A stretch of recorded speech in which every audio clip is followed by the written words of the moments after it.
It's a big weekend. Trump says he's got a brand new Iran truce. Well, I'll tell you why I'm not really buying it.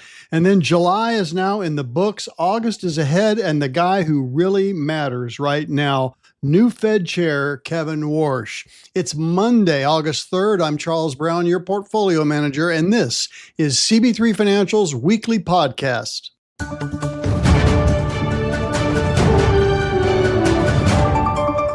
So what's the deal? Sunday, August 2nd, yesterday, Trump calls off a planned strike and posts that he'll cancel more of them subject to being able to rapidly make a deal. Trump loves the word deal, as you know. He claims the perimeters of a deal are already agreed upon. Well, he wrote perimeters, but he really meant parameters, all right? So that tells you the rigor.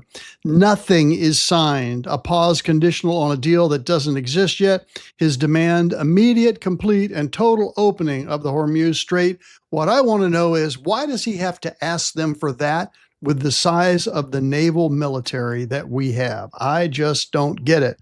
But it's this consternation that the market is so tired of because they expect the U.S. to be able to open the strait if they really want to, but that doesn't seem to be the case. So what is Iran's answer? Well, they're threatening a decisive and proportionate response to the U.S. breaking the truce.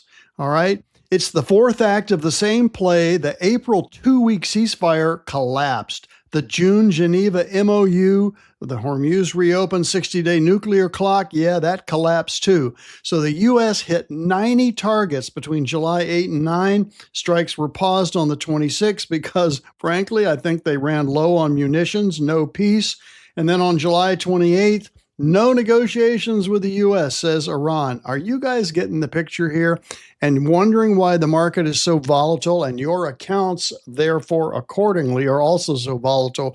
We had huge moves up and down in July with the S&P finishing up 1%. Just hardly any movement at all. If you looked at that and didn't know what happened intra-month, you'd think it was a boring month, but it was anything but that. But on the ground, Hormuz is still closed. The war is spreading. Drone hits on Egypt now.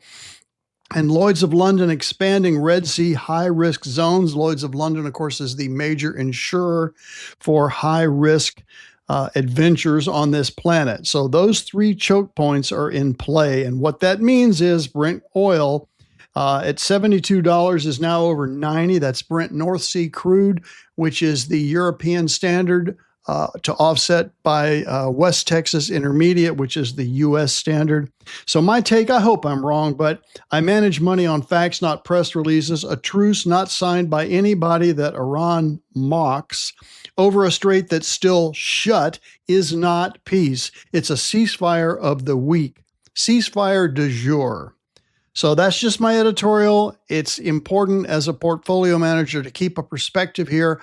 We stay invested. We have downside protection in our aggressive program, DS, which is, of course, the put spreads there. And that helped a lot last month when the chip stocks were just getting massacred. So we did have a down month in that program, but it could have been much, much worse without that downside protection. So you can position this however you want. My caveat is that the real escalation spike oil first, and then a decisive strike in a short-term bullish energy environment is what's going to stop this and maybe finally end this war.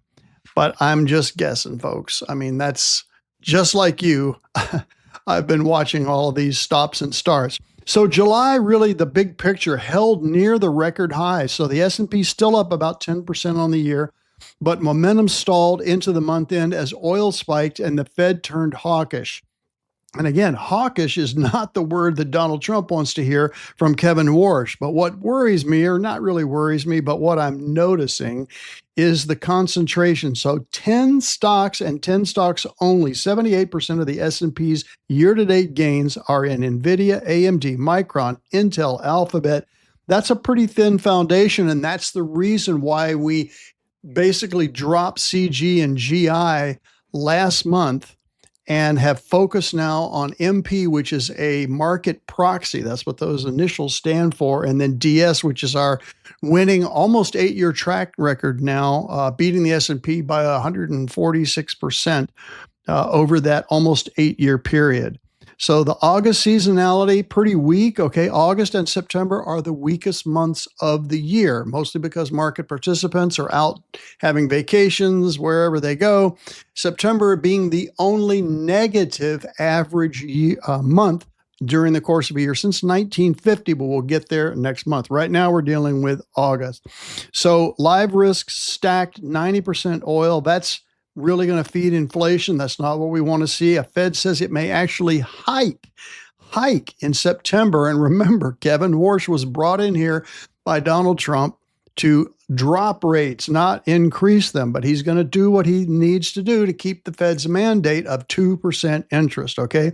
So our playbook, we rebalance the winners, we keep energy as a ballast, we stay in quality assets, and we hold some dry powder for that August dip. So we're watching Kevin Warsh, okay? That's Powell's replacement. Remember, Powell is still on the Federal Reserve Board of Governors. Crazy. Haven't seen that in decades, all right? Where someone who was the president stayed on there. I guess he likes his power. I don't know. But the Fed on the July 28, 29 meeting held the rate at 3.5 to 3.25, but under the hood of a 9-3 vote. So there were 3 members of the Federal Open Market Committee that said, no, we need to hike. We need to hike. Certainly no one was saying we need to cut rates, all right? So the market hears it. There's a 61% chance of a hike at the September 15-16 meeting. There is no August meeting, and cuts are off the table, I think, for the rest of the year.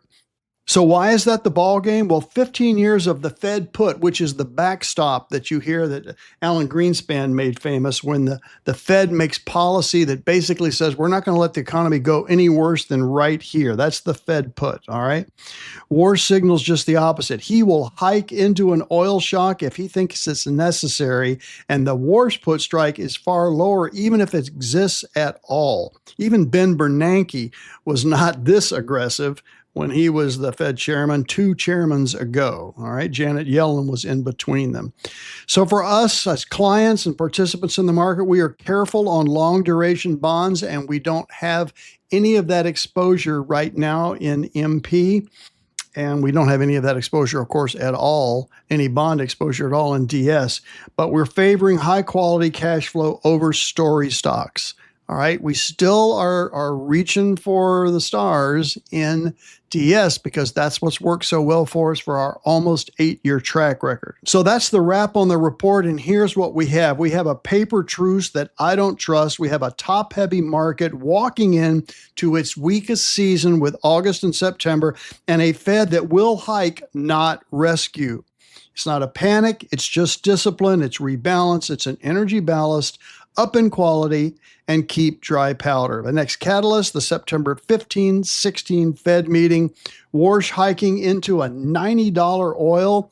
I don't know that oil will be $90 by the time we get there in mid-September, but we will just have to wait and see if that's what happens based on the outcome of this brand new truce. That's what's going on, folks. I'm Charles Brown, your portfolio manager, reminding you that at CB3 Financial Group, we don't just manage your assets, we become one of them. Have a great week ahead. We will see you and hear you next time.